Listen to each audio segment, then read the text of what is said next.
नमस्कार दोस्तों, आप सभी का अपने YouTube channel simple way study पर स्वागत है। दोस्तों, एक नई वीडियो की शुरुआत करते हैं और इस वीडियो में हम 9 से 13 मई 2024 के सभी महत्वपूर्ण करंट अफेयर्स को देखेंगे। ठीक है, तो इस बीच जो भी करंट अफेयर्स हमारे आए हैं तो उन सभी करंट अफेयर्स को हम कवर करेंगे। ठीक है, तो चलिए वीडियो की शुरुआत करते हैं। सबसे पहला प्रश्न है, वेल्थिएस्ट सिटीज रिपोर्ट 2024 में किस भारतीय शहर को दुनिया के शीर्ष 50 सबसे अमीर शहरों में शामिल किया गया है? तो ये उपरोक्त दोनों ही शहरों को यानी मुंबई और दिल्ली दोनों को शामिल किया गया है। दो भारतीय शहरों मुंबई और दिल्ली को पहली बार दुनिया के शीर्ष 50 सबसे अमीर शहरों की सूची में शामिल किया गया है। हाल ही में जारी वेल्थिएस्ट सिटीज रिपोर्ट 2024 में सबसे अमीर शहरों की रिपोर्ट 2024, ठीक है, मैं विश्व में सबसे अमीर शहरों की सूची में मुंबई 24वें स्थान पर है और दिल्ली को 37वें स्थान पर रखा गया है। इस रिपोर्ट को वैश्विक data intelligence firm new world wealth के सहयोग से हैनले एंड पार्टनर्स के द्वारा संकलित किया गया है। ग्लोबल इलेक्ट्रिसिटी रिव्यू रिपोर्ट के अनुसार 2023 में सौर ऊर्जा उत्पादन में भारत कौन से स्थान पर था? तो इसमें भारत जो है तीसरे स्थान पर आया है, तो उत्तर हो जाएगा हमारा इनमें से कोई नहीं। मई 2024 में यूनाइटेड किंगडम स्थित वैश्विक थिंक टैंक एम्बर एक वैश्विक थिंक टैंक है, तो इसके द्वारा जो है 5वीं ग्लोबल इलेक्ट्रिसिटी रिव्यू रिपोर्ट जारी की गई है। रिपोर्ट में बताया गया है कि भारत 2023 में तीसरा सबसे बड़ा सौर ऊर्जा उत्पादक देश बनकर उभरा है। 2023 में कुल उत्पादित बिजली में सौर ऊर्जा का योगदान कितना था? तो जो कुल उत्पादित बिजली है तो उसमें सौर ऊर्जा का योगदान विश्व स्तर पर 5.5% है, ठीक है, जबकि भारत में ये 5.8% है। जो कुल ऊर्जा उत्पादन होता है तो उसमें से सौर ऊर्जा से 5.8% बिजली सौर ऊर्जा से उत्पादन की जा रही है, जबकि भारत में ये आंकड़ा 2015 में 0.5% था, यानी काफ़ी कम था। 2015 के मुकाबले 2024 में इसमें काफ़ी ग्रोथ देखी गई है। 2023 में सौर ऊर्जा उत्पादन में सबसे बड़ी वृद्धि, ठीक है, तो सबसे बड़ी वृद्धि कहाँ देखी गई है? सबसे ज़्यादा वृद्धि देखी गई है चीन में, ठीक है, चीन में देखी गई है सबसे ज़्यादा वृद्धि, 156 टेरावाट घंटे की वृद्धि देखी गई है। दूसरे स्थान पर यूएसए में यानी अमेरिका में, और तीसरे स्थान पर ब्राज़ील में, और चौथे स्थान पर जो है भारत, इसमें चौथी सर्वाधिक वृद्धि देखी गई है। हमारा प्रश्न क्या है कि सौर ऊर्जा उत्पादन में भारत कौन से स्थान पर है? तो इसमें तो भारत तीसरे स्थान पर है, लेकिन वृद्धि के मामले में भारत जो है चौथे स्थान पर रहा है। दुनिया के शीर्ष 10 सौर ऊर्जा उत्पादक देश कौन से हैं?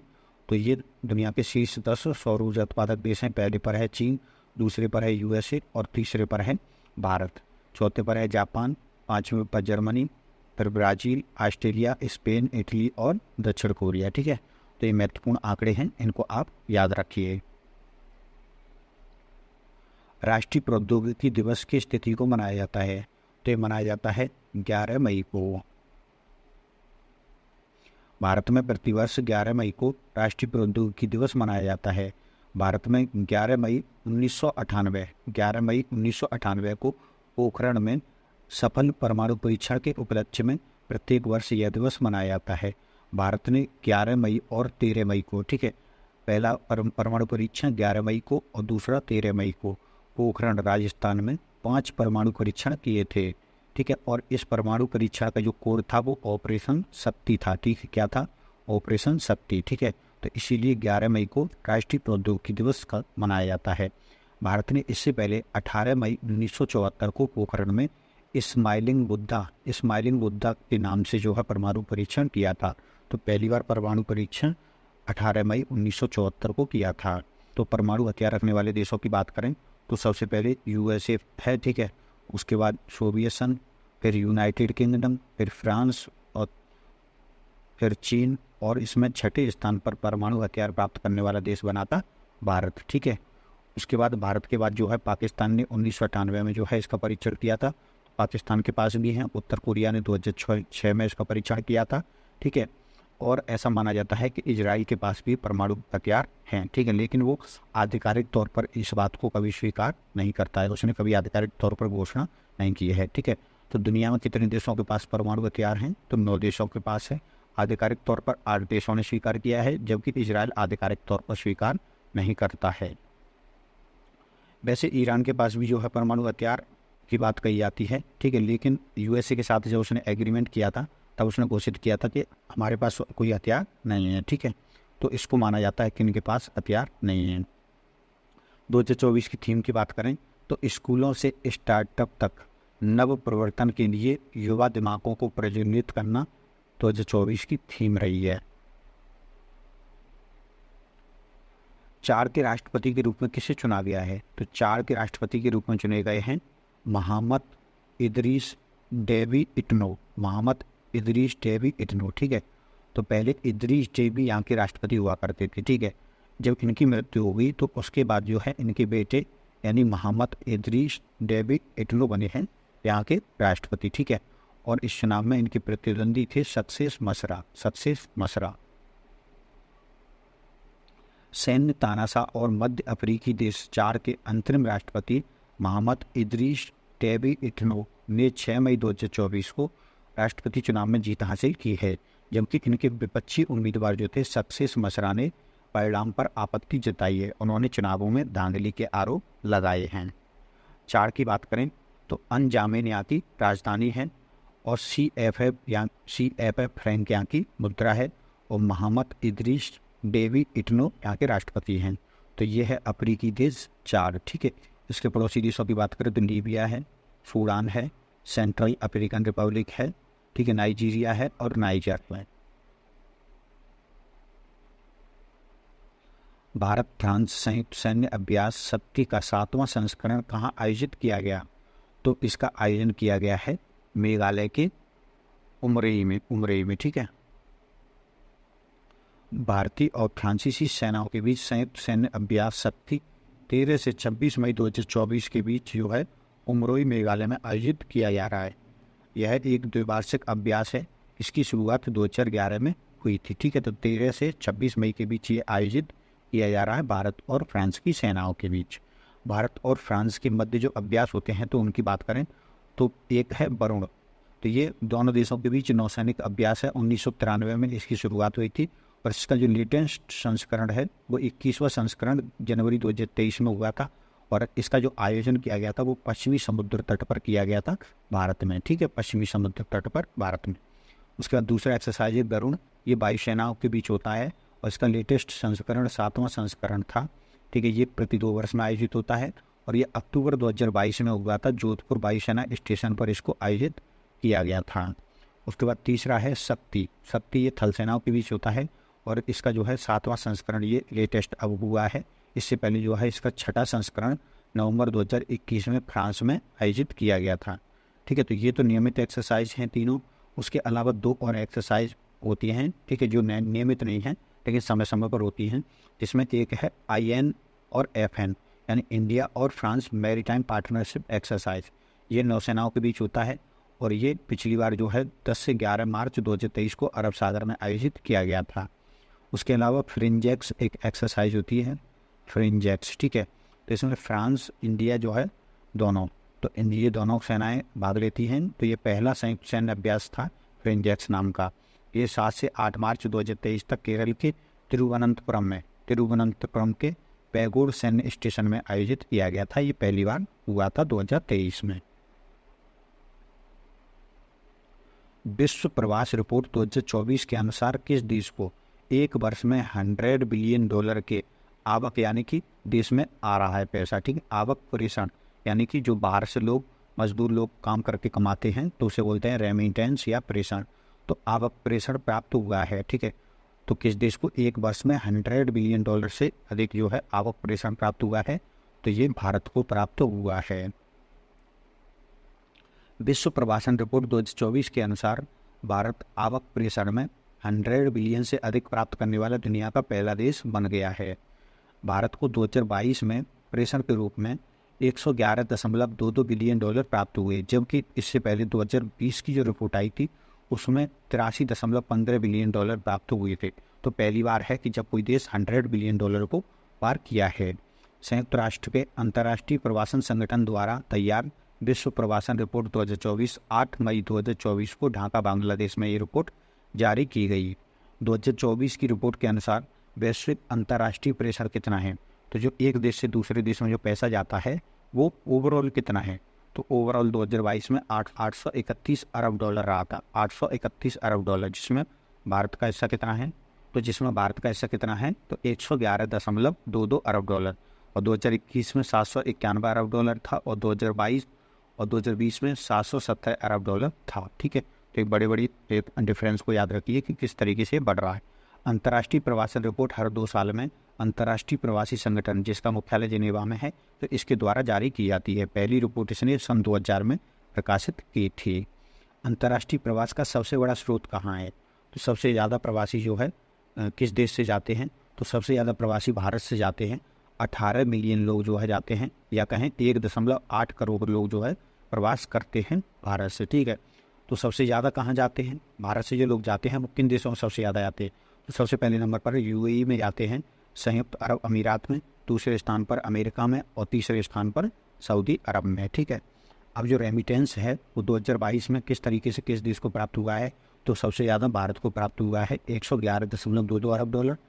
ठीक है, और दूसरे स्थान पर मैक्सिको है जिसमें 61.10 अरब डॉलर है, और तीसरे स्थान पर इसमें चीन रहा है 51 अरब डॉलर के साथ।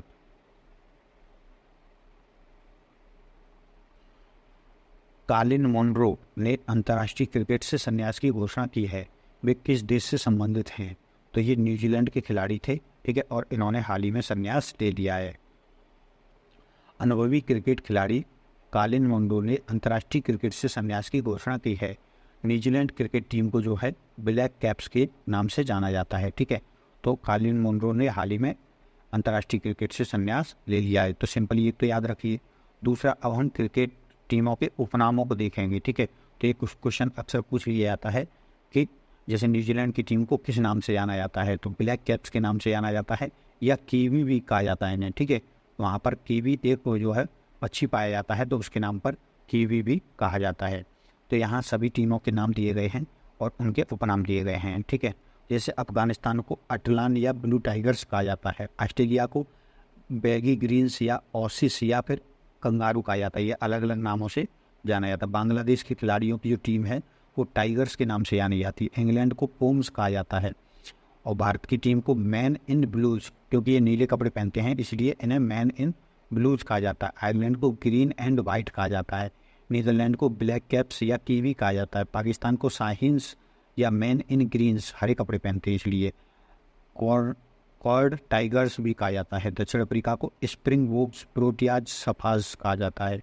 नीदरलैंड को फ्लाइंग डचमैन कहा जाता है। जिम्बाब्वे टीम को शेवरॉन कहा जाता है। श्रीलंका को लायोस कहा जाता है, और वेस्ट इंडीज को विंडीज या कैरिबियन कहा जाता है। ठीक है, तो ये सभी चीज़ें जो हैं आप एक बार नज़र डाल लीजिए, आपको याद हो जाएंगी।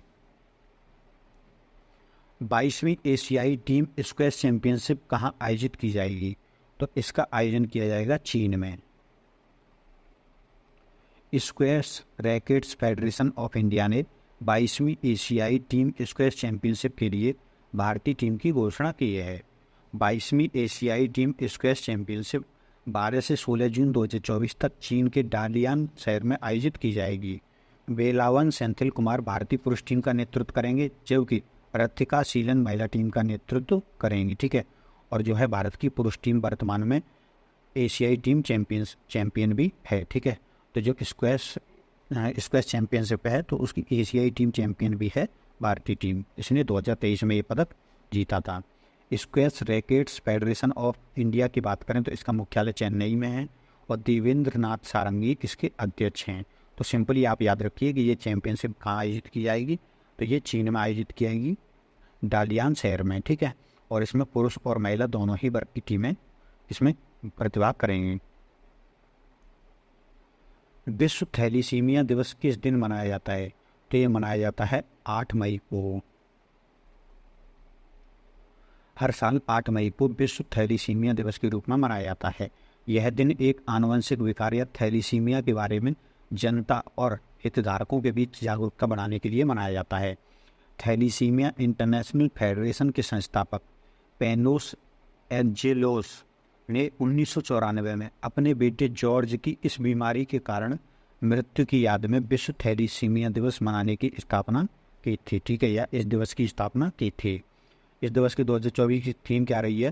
तो जीवन को सशक्त बनाना, प्रगति को गले लगाना, सभी के लिए न्याय संगत और सुलभ थैलीसीमिया उपचार 2024 की थीम रही है।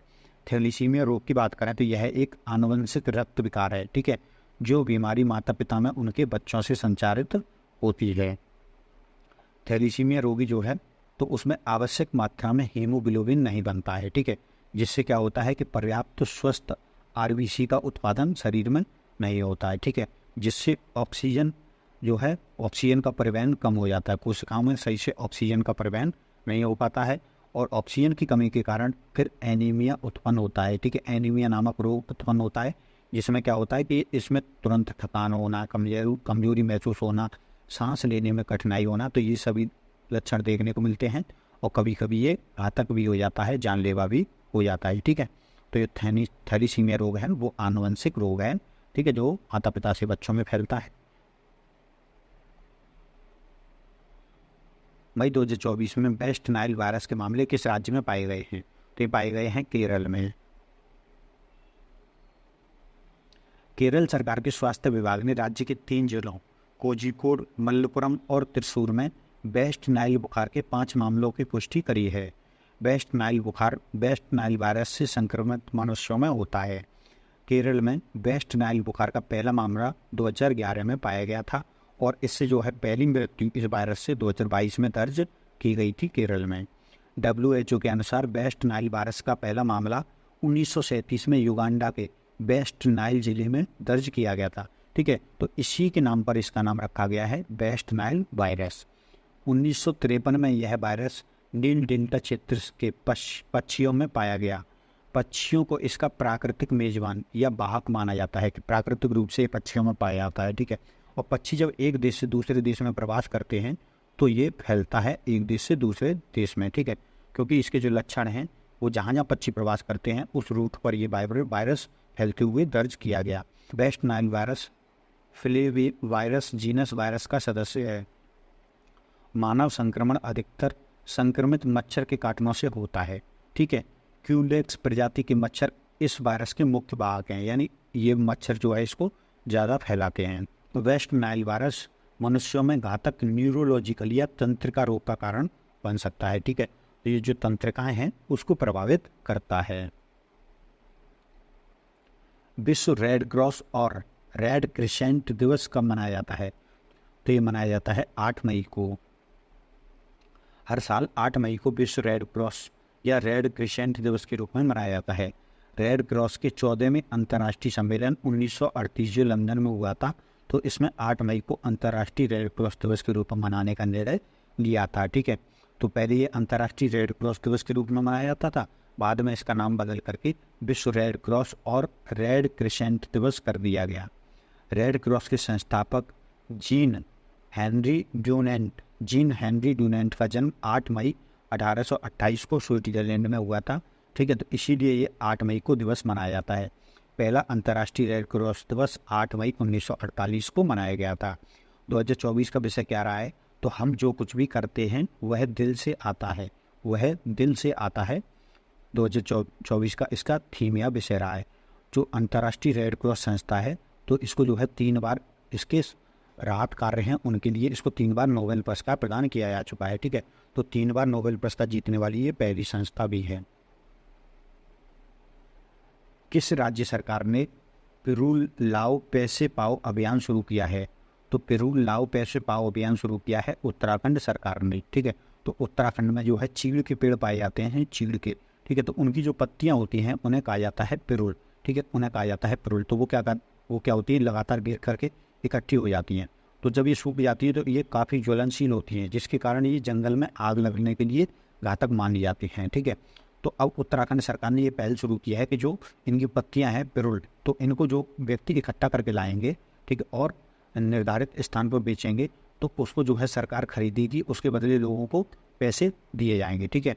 तो इससे क्या होगा कि जंगलों को भी सुरक्षित बचाया जाएगा और लोगों को भी जो है इससे आर्थिक मदद मिलेगी। तो इसलिए ये अभियान शुरू किया गया है, पिरूल लाओ पैसे पाओ अभियान, ये उत्तराखंड सरकार ने शुरू किया है। उत्तराखंड के मुख्यमंत्री पुष्कर सिंह धामी ने राज्य में भड़की जंगल की आग पर काबू पाने के लिए 8 मई 2024 को रुद्रप्रयाग जिले में पिरूल लाओ पैसे पाओ अभियान का शुभारंभ किया है। उन्होंने इस अभियान के जरिए लोगों से जंगल की आग को रोकने के अभियान में सक्रिय रूप से भाग लेने के लिए आग्रह किया है। उत्तराखंड में पिरूल का तात्पर्य चीड़ के पेड़ की पत्तियों से है, ठीक है, जो पत्तियां सूखने पर अत्यधिक ज्वलनशील हो जाती हैं, ठीक है, और इन पत्तियों को पहाड़ों का अभिशाप भी कहा जाता है, पहाड़ों का अभिशाप। अभियान की निगरानी के लिए उत्तराखंड प्रदूषण नियंत्रण बोर्ड को नामित किया गया है, ठीक है, और ये बोर्ड जो है पिरूल संग्रहण केंद्र का संचालन, भंडारण और प्रसंस्करण करेगा। यानी ये बोर्ड जो है इनको खरीदेगा, इकट्ठा करेगा और इसका जो भी यूज करना है वो इसको करेगा। ग्रामीण या युवाओं को 50 रुपये प्रति किलो के हिसाब से इसके लिए भुगतान किया जाएगा, जो उनके सीधे खाते में पैसा भेजा जाएगा, ठीक है। जो पत्तियां होती हैं वो अत्यधिक ज्वलनशील होती हैं, ठीक है, तो इसकी उत्कृष्ट ज्वलन क्षमता के कारण उत्तराखंड सरकार ने उत्तरकाशी जिले के डूंडा ब्लॉक के चकोरी धनारी गांव में 25 किलोवाट का बिजली संयंत्र भी स्थापित किया है। जैसे कोयले को जला करके बिजली बनाई जाती है, तो उसी तरीके से इसको जला करके बिजली बनाने के लिए संयंत्र स्थापित किया है उत्तराखंड सरकार ने। 2023-24 में भारतीय व्यापारिक वस्तुओं का सबसे बड़ा निर्यात गंतव्य कौन सा देश है? यानी जो भारत निर्यात करता है वो सबसे ज़्यादा कौन से देश में पहुंचता है? तो इसमें यूएई पहले स्थान पर है। केंद्रीय वाणिज्य मंत्रालय द्वारा जारी नवीनतम आंकड़ों के अनुसार 2023-24 में कुल 238 देशों या क्षेत्रों जिसमें भारत वस्तुओं और सेवाओं का निर्यात करता है, उनमें से 115 देशों में भारत के निर्यात में सकारात्मक वृद्धि दर्ज की गई है, जबकि 229 देशों या क्षेत्रों में जिनमें भारत वस्तुओं और सेवाओं का आयात करता है, उनमें से 124 देशों से आयात में गिरावट दर्ज की गई है, ठीक है। तो भारत के 115 देशों में तो निर्यात बढ़ा है। निर्यात हमारे देश के लिए अच्छी चीज़ मानी जाती है, और आयात में जो है तो आयात 124 देशों में कमी दर्ज की गई है, ठीक है, तो ये चीज़ भी अच्छी है। 2023-24 में भारत से कुल वस्तुओं का निर्यात की बात करें तो 437.06 बिलियन डॉलर का जो है निर्यात किया गया, जबकि 2022-23 में ये 451.07 बिलियन डॉलर था, ठीक है। तो उसकी तुलना में ये इसमें गिरावट दर्ज की गई है, तो 3% की इसमें गिरावट दर्ज की गई हो। 2023-24 में सेवा निर्यात की बात करें तो ये बढ़ा है, ठीक है, 22-23 के मुकाबले ये बढ़ा है, तो ये बढ़कर के कितना हो गया? तो 341.1 बिलियन डॉलर हो गया है। 2023-24 में कुल निर्यात वस्तुओं और सेवाओं दोनों का कितना रहा है? तो 778.2 बिलियन डॉलर रहा है, जो 2022-23 के मुकाबले 0.23% इसमें वृद्धि दर्ज की गई है। 2023 में विश्व निर्यात में भारत के व्यापार निर्यात की हिस्सेदारी कितनी थी? तो 1.82% हिस्सेदारी थी भारत की, ठीक है। जो दुनिया में रैंक की बात करें तो 17वें स्थान पर भारत इस रैंकिंग में है, ठीक है, और 2014 के मुकाबले ये बढ़ा है। 2014 में हम दुनिया का 1.70% जो है निर्यात कर रहे थे, जबकि अब हम 1.82% का दुनिया के निर्यात में हम योगदान कर रहे हैं। अंतर्राष्ट्रीय नर्स दिवस कब मनाया जाता है? तो ये मनाया जाता है 12 मई को। हर साल 12 मई को फ्लोरेंस नाइटिंगेल की श्रद्धांजलि देने के लिए अंतर्राष्ट्रीय नर्स दिवस मनाया जाता है। फ्लोरेंस नाइटिंगेल का जन्म 12 मई 1820 को हुआ था, इसीलिए ये दिवस मनाया जाता है। अंतर्राष्ट्रीय नर्स परिषद ने 12 मई 1974 को पहली बार ये दिवस मनाया था। 2024 का विषय क्या रहा है? तो हमारी नर्सें हमारा भविष्य, देखभाल की आर्थिक शक्ति 2024 का विषय रहा है।